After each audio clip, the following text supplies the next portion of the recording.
Assalamualaikum warahmatullahi wabarakatuh. Welcome back my YouTube channel Poppy Amalia.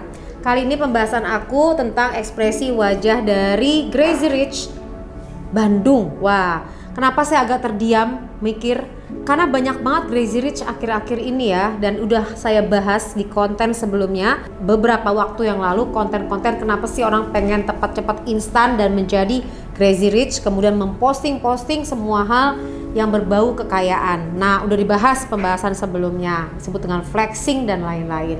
Tapi nanti aku akan membahas mewawancara orang yang terlibat langsung dengan orang-orang kaya beneran, sekaya-kayanya yang Crazy Rich beneran. Itu seperti apa sih? Apakah bener nggak sih kalau orang-orang Crazy Rich yang sungguhan itu akan memposting-posting semua hal kekayaan miliknya? Nanti tunggu tayangan aku, karena aku akan mewawancara orang yang terlibat langsung dengan mereka itu semua ya. Jadi supaya dapat gambaran teman-teman, makin kamu tajir melintir, makin kamu kaya, makin kamu nggak akan pernah mau memposting apapun. Kenapa? Karena kamu nggak butuh lagi pengakuan siapapun dengan harta yang kamu milikin. Beneran, coba deh kamu wawancara orang-orang kaya-kaya yang seluruh dunia. Mereka bahkan penampilan tuh biasa-biasa aja.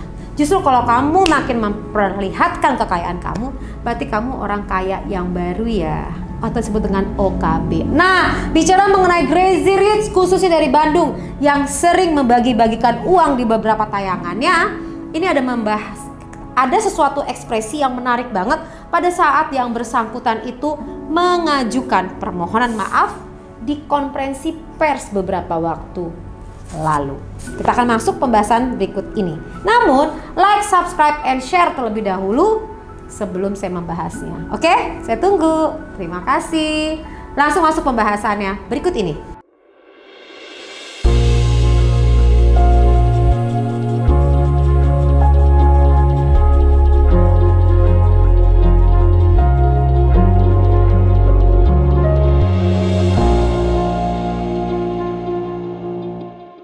Di sini saya mengambil dari Intense Investigasi, ya. Saya ambil di sini untuk menganalisa ekspresinya. Pada saat yang bersangkutan diminta untuk press conference di sini. Assalamualaikum warahmatullahi wabarakatuh. Hari ini saya ingin meminta maaf. Nah, teman-teman perhatiin. Pada saat beliau itu mengajukan untuk permohonan maaf, gaya panggungnya untuk mengajukan permohonan maaf itu bagus banget loh. Artinya memang DS ini menguasai sekali untuk public speaking. Ya, bisa dipahami ya, karena belajar public speaking ini karena pada saat membuat konten YouTube akhirnya menjadi seorang public speaker gitu kan. Karena latihan itu sendiri. Jadi menguasai sekali. Jadi komunikasinya menurut saya nih lumayan baik gitu loh. Jadi karena saya ngajar public speaking, saya bisa bicara seperti ini. By the way, kalau kamu ingin mempelajari public speaking ya, untuk kamu bisa bicara di khalayak ramai, kamu langsung akses ke www.psikodinamika.org ya. Di sana ada konten e-learning bersama saya untuk kamu belajar public speaking langsung dengan aku loh. Menarik kan? Dan kamu bisa mendapatkan sertifikatnya langsung di sana. Wah, tunggu apa lagi? Bisa dapatin sertifikat langsung, ya enggak? Lanjut ya pembahasannya, kita dengarkan. Pada seluruh masyarakat Indonesia yang sudah mengenal, bahkan sampai mengeluarkan intonasi yang meninggi ya. Bukan meninggi, intonasi yang naik gitu, ngerti nggak sih?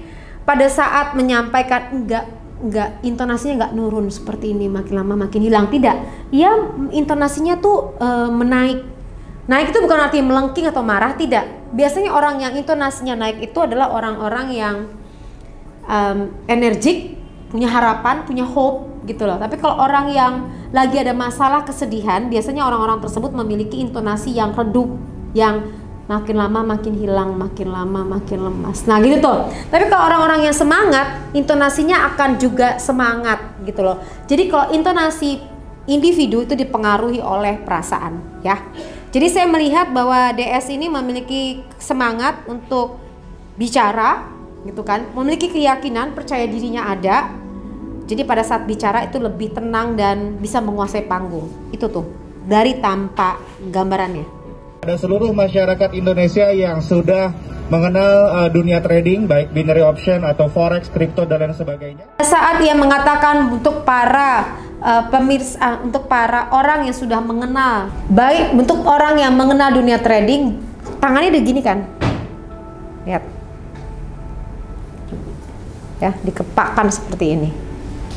Set. Bicara mengenai trading, dunia trading, set, itu menggambarkan apa?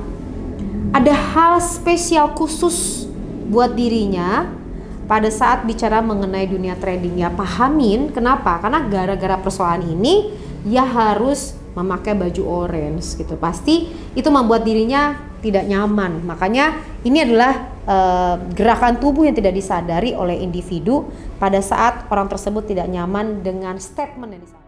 Besar harapan saya masyarakat Indonesia bisa memaafkan semua kesalahan saya.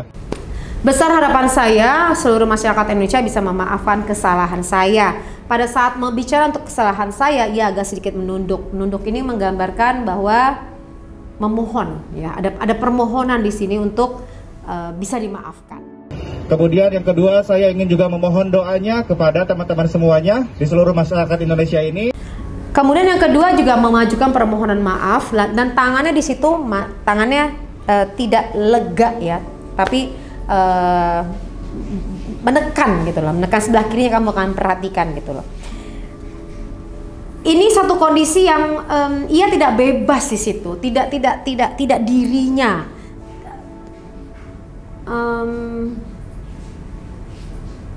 Bukan tekanan ya lebih tepatnya, tapi berada di kondisi yang tidak lepas gitu loh. Kenapa tidak lepas? Ya pakai baju orange dengan kondisi ini, tapi wajahnya begitu. Agar sanksi terhadap saya bisa diringankan. Sanksi terhadap saya bisa diringankan, nah itu menaik ya. Intonasi menaik ini selain tadi excited, penekanan. Berarti di sini yang bersangkutan berharap banget bahwa sanksi terhadap dirinya bisa lebih ringan. Kemudian juga pada saat dia mengatakan juga stuck, tidak lancar seperti tadi awal-awal ngomongnya lancar tapi agak terpending. Kemudian ia mengucapkan sebuah kalimat sambil melihat ke sebelah kiri, dan sebelah kiri tatapannya melihat ke sebelah kiri itu butuh support. Untuk masyarakat Indonesia untuk berhati-hati. Untuk berhati-hati. Jadi pada saat ngomong untuk berhati-hati tersebut, itu merupakan himbauan kepada masyarakat. Ia melihat ke sebelah kiri. Jadi pasti lingkungan atau semua juga berharap kalau yang bersangkutan ini bicara untuk hati-hati. Karena tadi kan yang bersangkutan yang meminta untuk orang akhirnya berinvestasi dengan bentuk stimulan-stimulan tertentu ya. Akhirnya orang berinvestasi. Nah kali ini ia juga harus menyatakan bahwa hati-hati agar si public figure ini juga mempersuasif orang lain untuk agak hati-hati deh dalam mengikuti memasukkan dana dalam bentuk trading ilegal. Untuk berhati-hati agar tidak ini sama trading yang ilegal. Terima kasih. Wassalamualaikum warahmatullahi wabarakatuh. Dan juga mengakhiri dengan baik. Jadi artinya lancar, tenang, dan memohon. Tadi ada permohonan ya. Kemudian mengajukan permohonan maaf juga, dan ada saran untuk agak hati-hati. Nah kemudian setelah itu barulah diambilkan benda-benda atau barang-barang yang merupakan sitaan dari pihak kepolisian. Dan kamu bisa ngeliat di sini ya teman-teman ya, ada motor dan uang, banyak banget uangnya. Dan yang bersangkutan juga melihat dari uang tersebut tadi ya, ada sertifikat juga, bahkan ada tas di sini.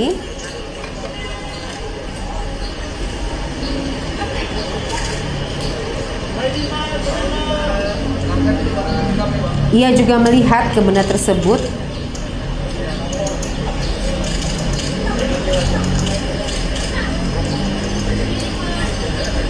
Dan membetulkan tubuhnya untuk berusaha untuk tampil kuat.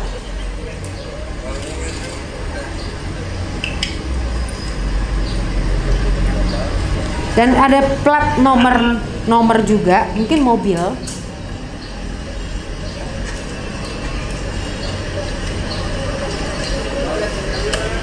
Yang jelas bisa kita ambil adalah ia terlihat tenang pada saat mengajukan permohonan maaf dan bisa menyelesaikan dengan baik, tidak tergagap-gagap, tidak terbata-bata, hal seperti itu. Yang jelas bisa kita ambil adalah ia terlihat tenang pada saat mengajukan permohonan maaf dan bisa menyelesaikan dengan baik, tidak tergagap-gagap, tidak terbata-bata, hal seperti itu. Dari gambaran ini sebenarnya yang bersangkutan atau DS itu sendiri latar belakangnya bisa menguasai public speaking seperti ini ya tadi ya. Itu sangat luar biasa sih menurut saya, karena latar belakangnya saya baca dari beberapa artikel, olahan juga tidak diselesaikan secara akademisi dengan proper. Saya dapat informasi katanya, ini masih katanya ya, feedback kalau salah, itu lulusan SD. Tapi lulusan SD tapi menguasai banyak hal, ini penguasaan ilmu pengetahuannya lumayan gitu loh. Dan serius serta punya potensi untuk menjadi pembicara di sini. Jadi sebenarnya tidak melihat dari akademisi, tapi kepiawaian berkomunikasi ini yang baik. Nah, kepiawaian berkomunikasi ini yang baiklah yang menjadikan yang bersangkutan sebagai public figure ya, menjadi influencer atau menjadi orang yang bisa mempengaruhi orang lain sehingga orang lain akhirnya bisa berinvestasi tadi gitu loh. Walaupun uangnya yang didapat, saya melihat beberapa konten YouTube-nya juga dibagi-bagikan kepada orang. Tapi apapun yang dilakukan untuk investasi bodong alias judi yang berkedok trader, itu pasti kan akan merugikan gitu kan. Nah, apapun itu pasti akan merugikan orang tersebut. Inilah yang menjadi persoalannya. Jadi bagaimana kita juga masyarakat atau rakyat juga itu juga bisa memilih-milih pada saat kamu mau usaha.